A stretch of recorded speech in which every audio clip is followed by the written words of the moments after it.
change negotiation ways for that long-term deal. What this does do is there's no longer the argument the Ravens don't have talent at wide receiver or spend money on it. OBJ is only 30 with 5 1,000-yard seasons in his 9 years, one of those in Cleveland with new Ravens offensive coordinator Todd Monken.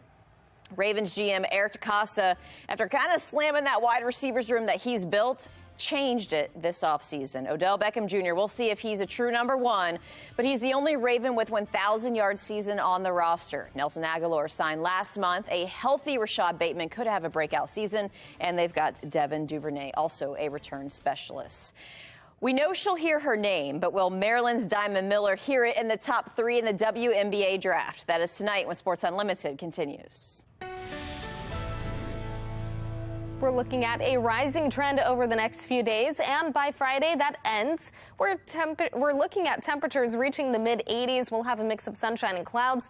Then slightly lower numbers follow on Saturday and again on Sunday. 78 on Saturday with the next chance for a few scattered showers.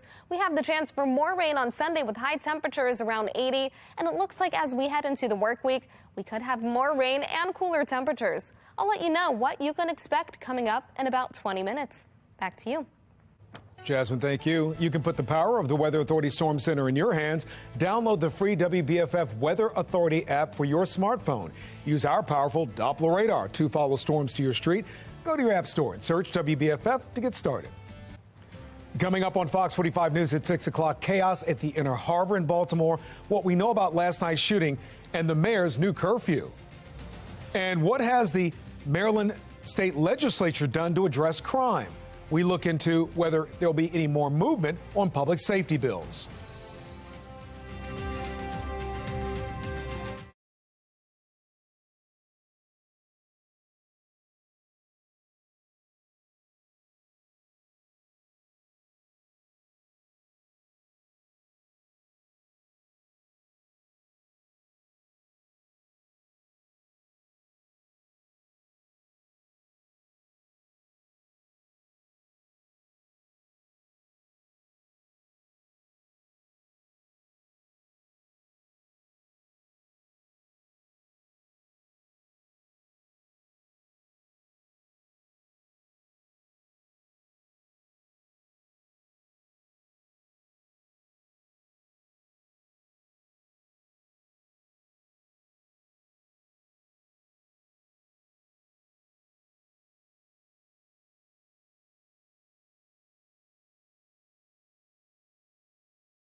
Instituting a curfew or bringing Baltimore's curfew back is about providing our young people with resources.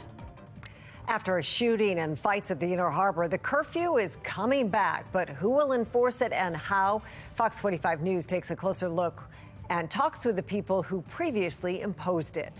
The sun is setting on session 2023. A look at the bill still being considered when it comes to combating youth violence and chances of passage ahead. And coming up, close to $400 million in sports wagers in Maryland last month. How small the cut the state gets might surprise you despite a new record being set. Live From WBFF in Baltimore, this is Fox 45 News at 6. Good evening, everybody. I'm Mary Bubala. Fox 45 News at 6 starts right now with the exclusive Fox Track Your Baltimore Minute. Now, the Maryland General Assembly has passed House Bill 824, which makes the maximum penalty for illegal gun possession up to 5 years in prison for offenders 21 years and over. The city state's attorney Ivan Bates praises the General Assembly for passing his bill focused on cracking down on illegal gun offenders. His plan is one of a number of bills focused on addressing the state's violent crime issue.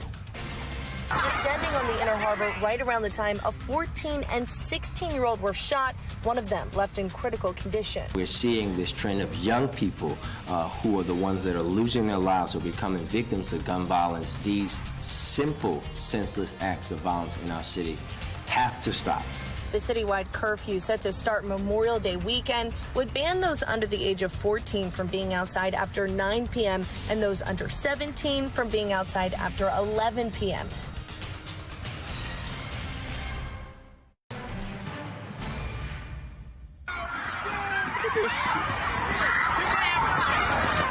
Absolute terror the moment people went running for cover when somebody opened fire in the middle of a crowd at the Inner Harbor on Easter Sunday night.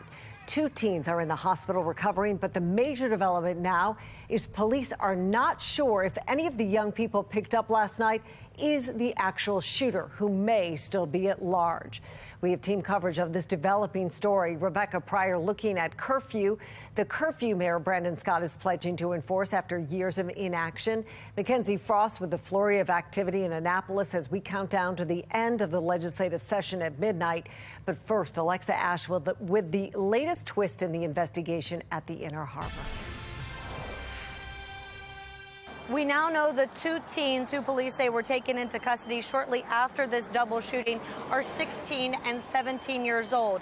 During a press conference this afternoon, the commissioner saying the department has not yet confirmed whether either teen is the believed shooter in this case. The investigation still ongoing.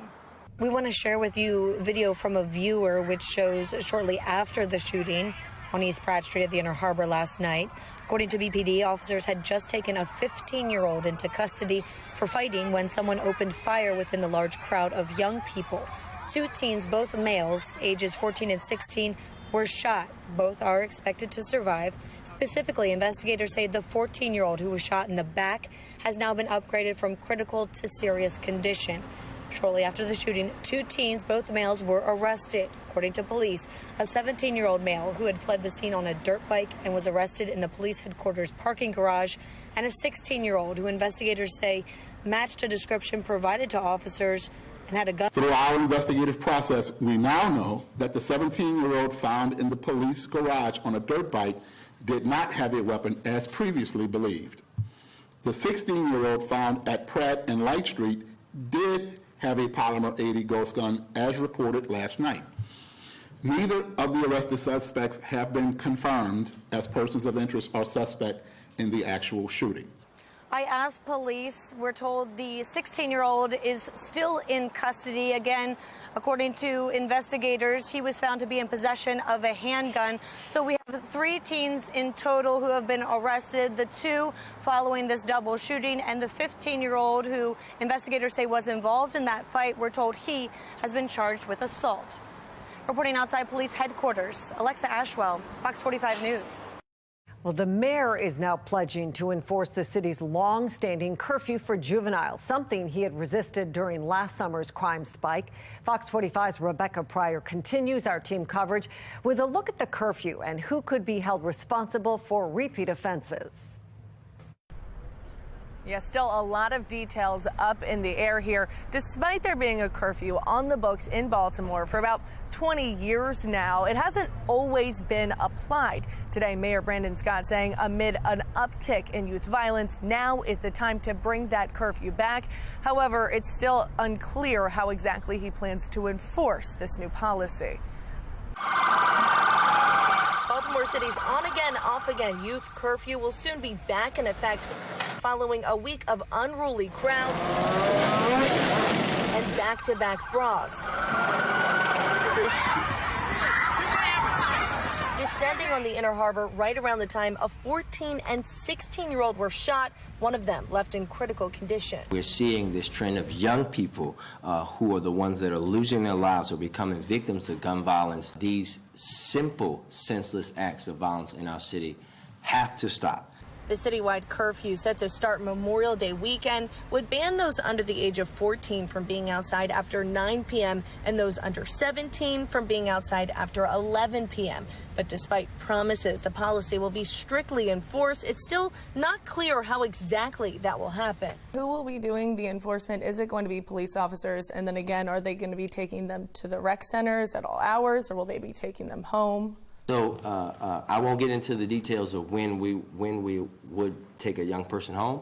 BPD will be doing the enforcement. Law enforcement is the only ones that actually can do the enforcement portion. There's also unaddressed concerns over police staffing. Baltimore City's FOP president taking to Twitter to speak out against the measure, claiming the department doesn't have enough boots on the ground to take on additional responsibility, writing, quote, "Before everyone stands to applaud Mayor Scott for his proactive attempt to stem the tide of this lawlessness, please also know that our manpower is so significantly deflated that we are barely able to respond to regular calls for service in a timely manner. And beyond a lack of officers." And where are you going to draw the line? Former Mayor Sheila Dixon, who successfully reinstated a curfew when in office, says repeat offenders who don't respect authority are bound to surface. And when they do, we have to send a message and bring about more consequences. Consequences that aren't clear under the current curfew guidelines, which say in lieu of arrest, parents will be the ones facing potential fines, not children. The court system will also be the ones who determine these fines, which will not exceed $500. It's also important to note that in addition to the curfew, Mayor Scott will also be launching a list of new summer activities and programs to help keep kids off the streets when they shouldn't be. Again, this curfew is scheduled to take effect on Memorial Day weekend, and we expect for more details surrounding the curfew to be released in the coming days. In Baltimore City, Rebecca Pryor, Fox 45 News. Well, last summer, Prince George's County enforced a similar youth curfew amid its historic rise in carjackings. Listen to the message County Executive Angela Alsobrooks delivered at the time. These kids don't just need a hug, they also need to be held accountable. I know this isn't the popular thing to say, but the truth of the matter is, it's a fair question. Where are their parents? Well, time will tell if Baltimore's version of a curfew will curb youth crime. Tonight, there is also a focus on how lawmakers in Annapolis are tackling crime. Our Mackenzie Frost is live at the State House with less than 6 hours now left in session 2023. Mackenzie? Yeah, Mary, that's right. And we started this 90-day session really focusing on the push to hold young people accountable for their actions. The session began talking about whether 13-year-olds or younger could be charged with a crime. Republicans introduced legislation to repeal the law that right now prohibits that action. But then we saw Democrats come out and push back against that, saying that there needed to be more wraparound services to prevent young people from going down the road of violence and a life of crime. And we're really seeing an ideological difference between Democrats and Republicans about how to handle this surge in youth violence. We also know that Republicans argued that there should be more consequences for these laws when they're broken, especially when we're talking about young offenders like carjacking, shootings, and homicides. Earlier this afternoon, we pressed Governor Westmore where he stands on this debate, especially since we know where he stands when he appointed his new Secretary of Juvenile Services, Vincent Schiraldi, who has been on the record talking about more lenient sentences for young offenders. And we pressed the governor about what accountability looks like, especially in this arena. Governor, do you believe that there was enough done to address juvenile offenders in the state? We know Baltimore City is implementing a youth curfew, but we also saw a lot of bills didn't make it through that would have implemented more accountability for juvenile offenders. Do you know why those didn't move? Well, I think it is incredibly important that we collectively deal with this issue of the rise in juvenile crime. But there needs to be accountability for youth that are violating the laws. What does juvenile accountability look like in your mind? I think we have to be able to address the fact that we have far too many juveniles that are ending up in these situations where they are both posing a real challenge, not just to others, but also to themselves. And I think we're going to have to use every tool that we have in our capacity to be able to deal with that. That wasn't really a direct answer or a clear answer to either question that we asked the governor. And we spoke with some criminal justice policy experts earlier today, too, who said early intervention is key. That's something that Democrats will say, that early intervention is what they're really trying to focus on. But some other policy experts say that early intervention, those consequences need to match the level of crimes that are being committed by these young people. Mary? I guess he's acknowledging that there is a problem with this. Mackenzie, there was a bill specifically calling for juvenile accountability. Where is that bill right now? Yeah. Stalled in committee, like several other pieces of legislation that are really tougher on crime approaches. A very similar theme that we've seen from lawmakers here this session, especially those bills that are backed by Republicans. Spoke with some Republican lawmakers moments ago who say that they feel like their bills are just stuck in their desk drawer. Earlier last week, they said they felt like it was Groundhog Day because we're having the same conversations year after year after year, talking about this surge in violent crime and surge in youth crime. But really, those lawmakers aren't taking action on some of the bills that are being introduced. We do know that there is still time. If the political will is there, they could move them forward. We'll keep an eye on them as we get closer to midnight and let you know what happens. We're live in the State House. Mackenzie Frost, Fox 45 News. Mackenzie, thank you. Well, this week, City State's Attorney Ivan Bates is marking his first 100 days in office. And Fox 45's Mackenzie Frost will host a town hall with Bates to talk about the milestone on Thursday night, April 13th at 7. We invite you to join us at New Metropolitan Baptist Church at 1501 McCullough Street, or you can watch the town hall live on foxbaltimore.com. Fox 45 is following breaking news out of Louisville, Kentucky, in the wake of a deadly mass shooting at a bank. Police say a 23-year-old employee brought a rifle into the bank and started shooting. They say the gunman killed 4 people and wounded 9 others. Police say they shot and killed the gunman, who was live streaming that attack. New developments right now after the Newport News School shooting. That was in Virginia back in January. The mother of the 6-year-old accused of shooting his teacher, she's been indicted on charges of child neglect and failing to secure her handgun. The wounded first-grade teacher, who helped protect the rest of the class, is continuing to recover. Mary? Thank you. Well, firefighters battling a house fire in East Baltimore. Just how close it was to tragedy for the family inside.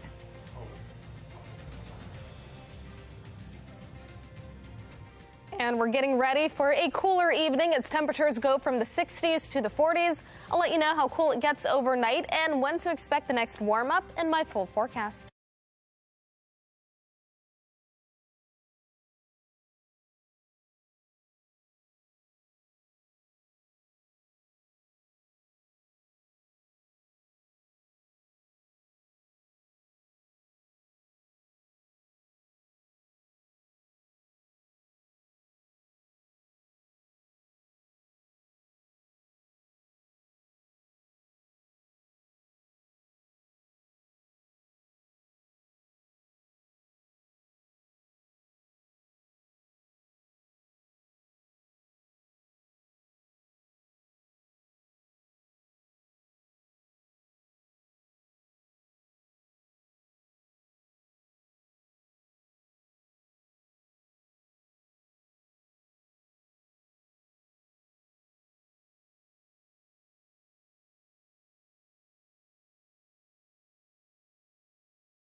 Well, the fallout is escalating after law students shouted down a federal judge invited to speak at Stanford University's law school. It is reigniting a nationwide debate over free speech on college campuses. The National Desk's Angela Brown has details.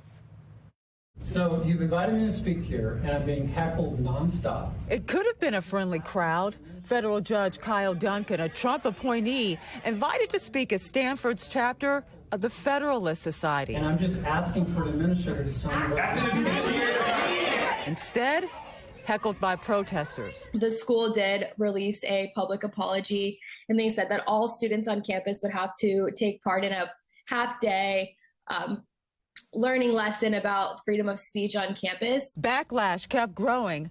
2 federal judges now announcing they will not hire clerks from Stanford Law, including Judge Ho, also a Trump appointee, telling the Texas Review of Law and Politics, printed in the conservative Free Beacon, what some law schools tolerate and even encourage today is not intellectual exploration, but intellectual terrorism. Judges have a right to say, we don't want to hire from schools that allow disruptive students to interfere with speeches that judges are giving, for free. Judge Duncan, a target for his work opposing LGBTQ rights, including co-authoring a brief opposing same-sex marriage. Stanford suspected there could be fireworks. Associate DEI Dean Steinbach in the room, now getting criticism for saying this. Your opinions from the bench land as absolute disenfranchisement of their rights. If you do choose to stay here, I do think we should give space to hear what Judge Duncan has to say. Students walked out.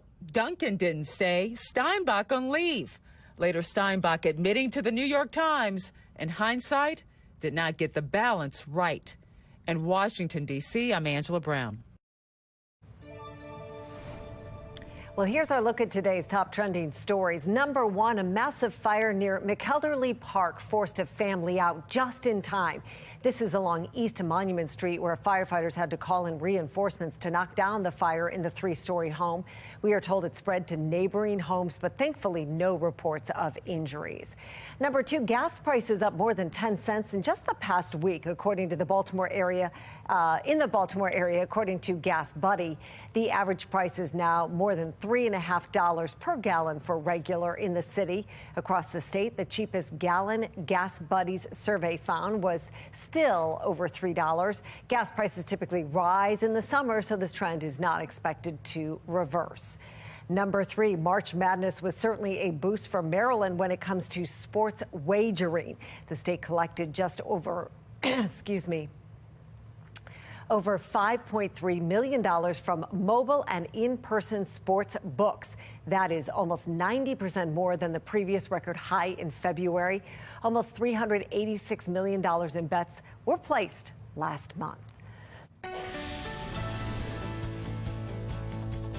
Right now, you're taking a look over the harbor and over Towson, where we have nice and quiet weather and plenty of sunshine.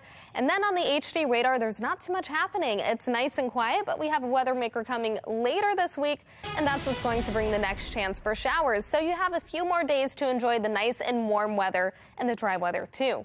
64 currently with sunny skies. Winds have picked up. They're now out of the east-southeast around 13 miles per hour, and temperatures still mainly in the 60s. We've got a couple spots in the 50s closer to the Bay and in southern Maryland. Overall, though, it's been such a nice day. We've had high pressure to thank for that, keeping us dry, giving us those sunny skies. And tomorrow, still looking at great weather, plenty of sunshine, and even higher temperatures. Overnight, we'll fall to the 30s and 40s, making for a mild start to the morning. Then by the afternoon, we reach the 70s, and we continue with our warming trend. We stay dry through Friday, so you'll be able to get outside and really take advantage of the sunshine and the warmer temperatures. But on Saturday and on Sunday, we have our next chance for a few showers. So again, tonight we stay quiet and clear as temperatures drop to the 30s and 40s. By the afternoon, we reach the low to mid 70s, keeping us well above average. Then we have more clouds that arrive as we head into the night, and Wednesday morning we start mostly cloudy. By the afternoon, though, sunshine returns and our temperatures soar to the 80s. It looks like it's going to be another fantastic day. Coming up, I'll have a look at how long this warming trend lasts and again when to expect the rain in the exclusive 10-day forecast. Weather Window, presented by the National Weather Desk. A resident owl watches a developing atmospheric river storm deliver lots of rain to the Portland, Oregon region. While you may be spring cleaning, this robin in Tacoma, Washington is spring building with a beak full of supplies for a nest. And Easter ended with this gorgeous rainbow. It's actually a double rainbow and too big for the photographer's wide-angle lens. Want to see your weather photos and videos on TV? Click Chime In on this station's website to share.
A Washington State farm is introducing a new tulip bulb mix in honor of a nearby University of Idaho murder victim who once worked in the tulip fields. Jackie Kent from our Sinclair sister station in Seattle has the story. Among the iconic tulips across the Skagit Valley is a new bulb mix at Tulip Valley Farms named Ethan's Smile. The white and yellow tulips are made to help the communities of Conway and Mount Vernon heal, and in memory of University of Idaho murder victim Ethan Chapin. The white remembers his smile, and it's also a hope and an eternal color. And then the yellow is a joy color, and it's also the color, of course, of the University of Idaho and the Conway Cougars, where he went to elementary school. Tulip Valley Farms CEO Andrew Miller remembers Chapin as a fun-loving friend who once worked for Miller at another Skagit Valley tulip farm. My youngest son would always ask to work with Ethan because he wasn't his older brother and he didn't make fun of him and he made him feel important. And that was how I remember Ethan. The University of Idaho Alumni Association on Sunday hosted a picnic in Mount Vernon showcasing the new tulip bulb mix. Officials said proceeds will go to Ethan's family and to building community gardens in his memory, including at the University of Idaho, where we can create an